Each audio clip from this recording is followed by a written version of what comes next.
Good morning students. बच्चों, हम geography में चैप्टर नंबर 7 पढ़ रहे थे, ह्यूमंस इन्वायरमेंट सेटलमेंट के बारे में। हमने इससे प्रीवियस क्लास में पढ़ा था। मैंने आपको ह्यूमन सेटलमेंट के बारे में बताया था, है ना। आज हम नेक्स्ट टॉपिक पढ़ेंगे और नेक्स्ट टॉपिक है बच्चों ट्रांसपोर्ट। क्या है? ट्रांसपोर्ट। देखिए, transport is the means by which people and goods move. देखो, ट्रांसपोर्ट एक ऐसा साधन है जिससे लोग और सामान को एक जगह से दूसरी जगह पहुंचाया जाता है ना। हमें अगर एक जगह से दूसरी जगह जाना है तो किसका यूज़ करना पड़ेगा? ट्रांसपोर्ट का यूज़ करना होगा। इसी तरीके से अगर मुझे एक सामान को दूसरी जगह लेकर जाना है, एक जगह से दूसरी जगह लेकर जाना है, तो उसके लिए भी मुझे किसका इस्तेमाल करना होगा? ट्रांसपोर्टेशन का यूज़ करना होगा, है ना।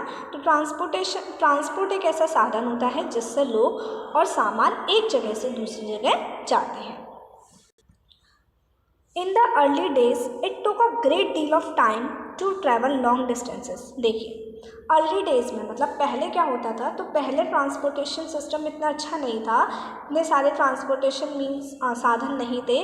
तो इस वजह से क्या होता था कि बहुत लंबी लंबी डिस्टेंसेस को कवर करने के लिए बहुत सारा टाइम लग जाता था, क्योंकि लोगों के पास इतने अच्छे साधन नहीं थे कि वो एक जगह से दूसरी जगह बहुत आसानी से चले जाएं। People had to walk and use animals to carry their goods.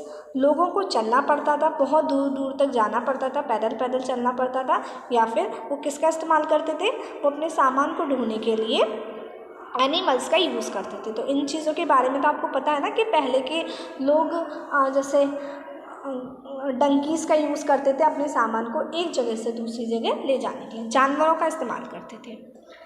Invention of the wheel made transport easier. अब जैसे ही व्हील का इन्वेंशन हुआ, जैसे ही व्हील को इन्वेंट किया गया, तो व्हील का इन्वेंशन होने से क्या हुआ, जो ट्रांसपोर्ट सिस्टम है, जो ट्रांसपोर्ट है, वो क्या हो गया? आसान हो गया। With the passes of time different means of transport developed, but even today people use animals for transport. देखो, तो बहुत सारे ट्रांसपोर्टेशन के मीन्स बन गए, बहुत सारे ट्रांसपोर्टेशन के साधन बन गए। किसके आने से? व्हील के आने से, पहिए के आने से, है ना। लेकिन आज भी लोग अपने सामान को ढोने के लिए या ट्रांसपोर्टेशन के लिए एनिमल्स का यूज़ करते हैं। किसका यूज़ करते हैं?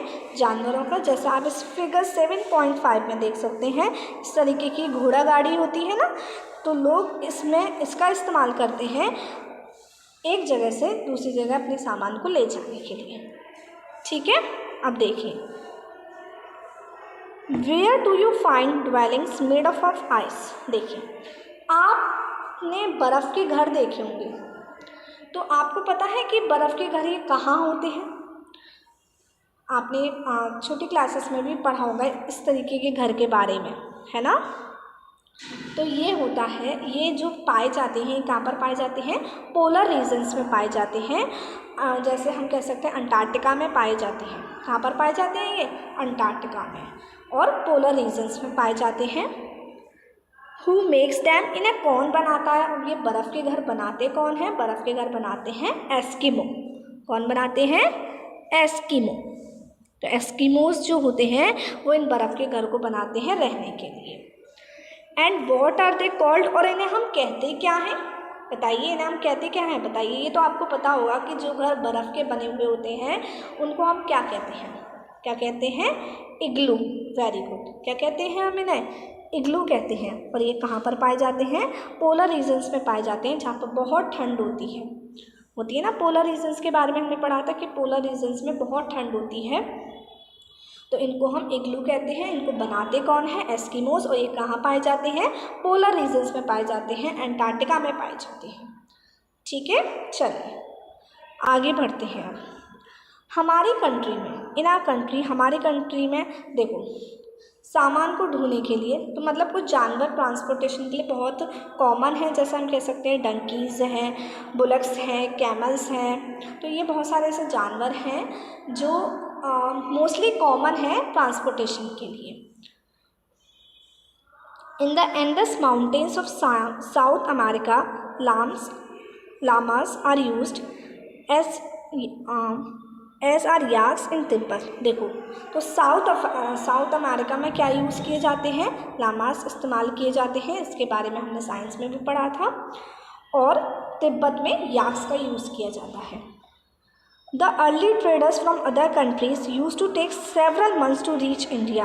अब देखो, जो पहले के व्यापारी थे, जो पहले मतलब वो जब ज़्यादा इन्वेंशन नहीं हुआ था, जो पहले के व्यापारी थे उनको इंडिया आने में बहुत कई महीने लग जाते थे, बहुत टाइम लग जाता था।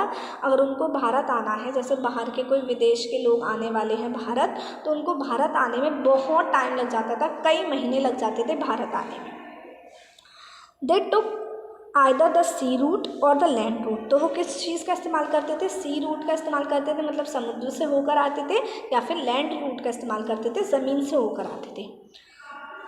Aeroplanes have made travel faster. लेकिन अब वो किससे आते हैं? एरोप्लेन से आते हैं, क्योंकि एरोप्लेन से आना बहुत मतलब एरोप्लेन से हम ट्रैवल करते हैं तो बहुत जल्दी हम पहुंच जाते हैं। Now it takes only 6-8 hours to travel from India to Europe. अब अगर हमें इंडिया से यूरोप जाना है, कहाँ जाना है? इंडिया से यूरोप जाना है, तो इंडिया से यूरोप जाना ये नहीं है कि कई महीने हमें लगेंगे, नहीं, हमें मुश्किल से 6-8 घंटे 6-7 घंटे लगेंगे कहाँ पहुँचने में? यूरोप पहुँचने में, क्योंकि हम जाएंगे किससे? एरोप्लेन से। और एरोप्लेन्स क्या होते हैं? बहुत फास्ट होते हैं, आपको ईजिली बहुत जल्दी वहाँ तक पहुँचा देंगे। Modern means of transport the saves time and energy. अब जितने भी मॉडर्न मीन्स हैं, जैसे हम कह सकते हैं ट्रेन कितनी फास्ट है, एरोप्लेन्स, बस, कार, हम ईजिली, हमें अगर एक जगह से दूसरी जगह जाना है तो हम बहुत कम टाइम में चले जाते हैं, है ना। तो ये जितने भी मॉडर्न मीन्स ऑफ ट्रांसपोर्ट हैं, ये हमारे समय को भी बचाते हैं और हमारी एनर्जी को भी बचाते हैं। List the different modes of transport used by the students of your class while coming to school। अब ये एक्टिविटी आपको खुद करनी है। इसमें क्या है, आपको डिफरेंट मोड्स ऑफ ट्रांसपोर्ट बताने हैं जो एक स्टूडेंट के द्वारा इस्तेमाल किए जाते हैं जब वो स्कूल आता है। तो जैसे आप स्कूल आते हैं तो आप किसके थ्रू आते हैं? साइकिल के थ्रू आते हैं, या फिर बस वगैरह के थ्रू भी आते हैं, जो स्कूल बस होती है, कार में भी आते हैं कुछ बच्चे, है ना, कुछ बच्चे बाइक पे भी आते हैं। तो ये कुछ ऐसे डिफरेंट मोड्स ऑफ ट्रांसपोर्ट हैं जिससे बच्चे स्कूल आते हैं। तो आपको इसको नोट करना है, इस क्वेश्चन को और इस वाले ऊपर वाले क्वेश्चन को भी अपनी ज्योग्राफी की नोटबुक में लिखना है, ठीक है। चलिए, now come to next page.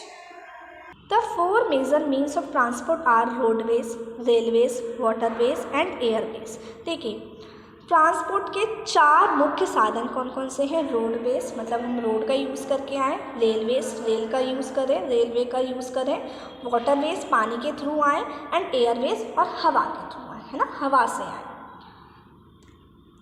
तो सबसे पहले हम पढ़ते हैं रोडवेज के बारे में। देखिए, जो मोस्ट कॉमनली साधन है, जो मोस्ट हम कह सकते हैं ज़्यादातर जो साधन इस्तेमाल किया जाता है छोटे छोटे डिस्टेंसेस को कवर करने के लिए, वो होते हैं रोड्स, ठीक है। अब रोड्स 2 तरीके के हो सकते हैं। मेटल्ड, आपने देखे होंगे, मेटल्ड मतलब जो पक्के होते हैं बहुत, और अनमेटल्ड मतलब जो कैसे होते हैं? कच्चे होते हैं। जैसे आप अपनी बुक में पिक्चर गिवन है वो देख सकते हैं। ये आप रोड देख रहे हैं, बिल्कुल पक्का रोड है, टूट नहीं सकता। तो ये कैसे रोड है? मेटल्ड रोड है। और ये मतलब क्या हो सकता है? टूट सकता है, ये कच्चा है, पक्का नहीं है। तो ये कैसे है? अनमेटल्ड रोड है, ठीक है।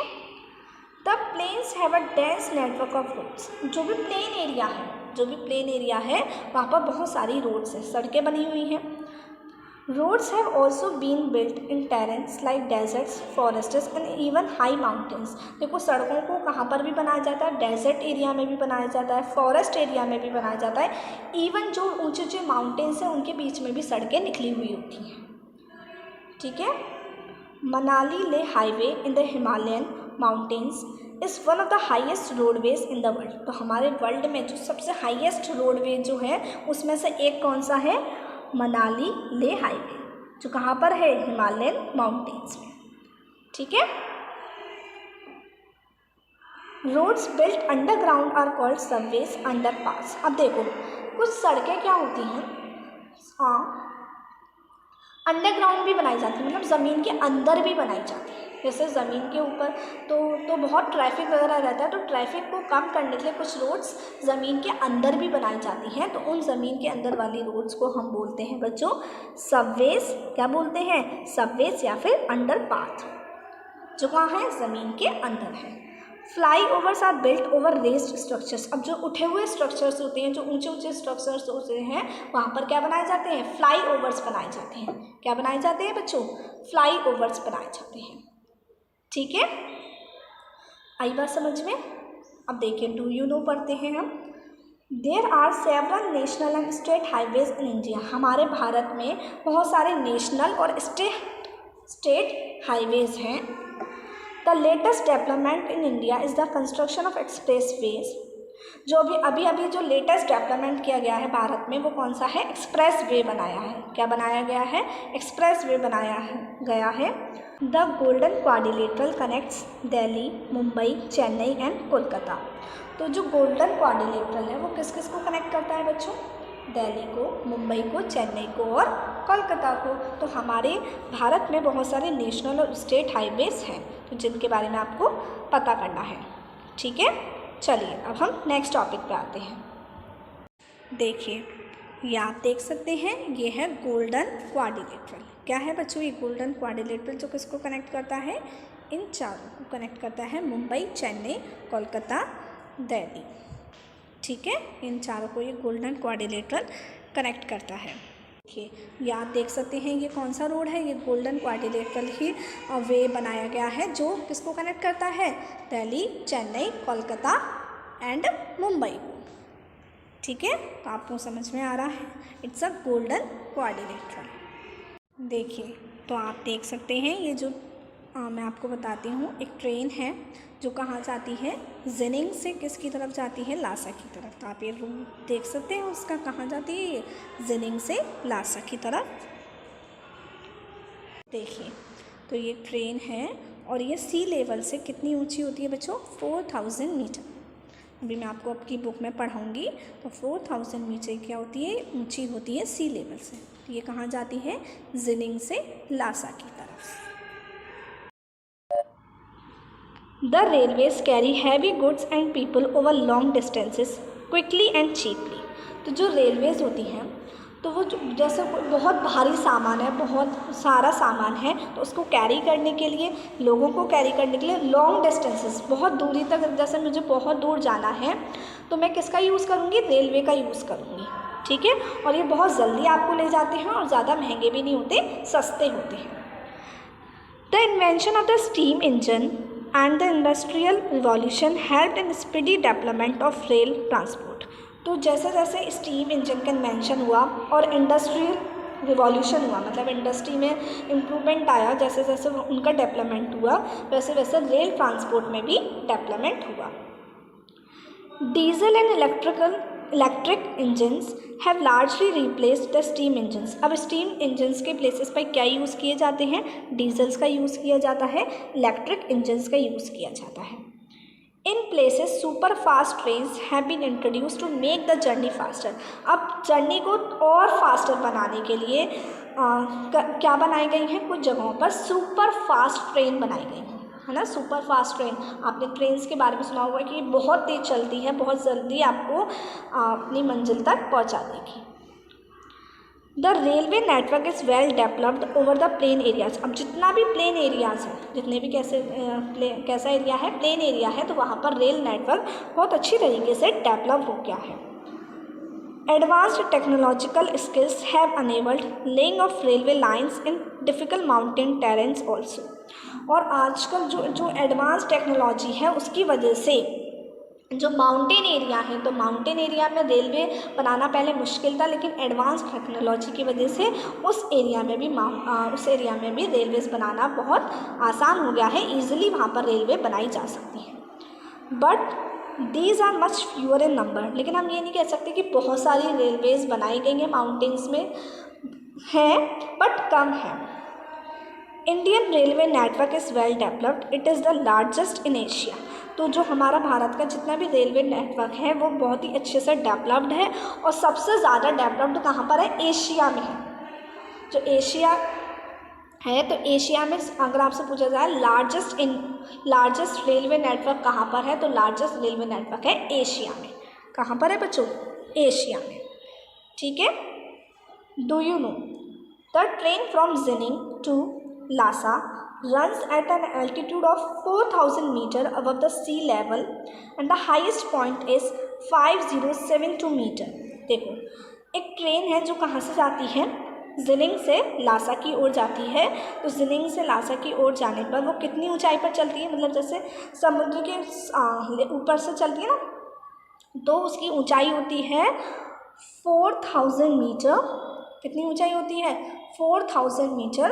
और उसका जो हाईएस्ट पॉइंट होता है, जो सबसे ऊंचा पॉइंट होता है, वो है 5072 मीटर।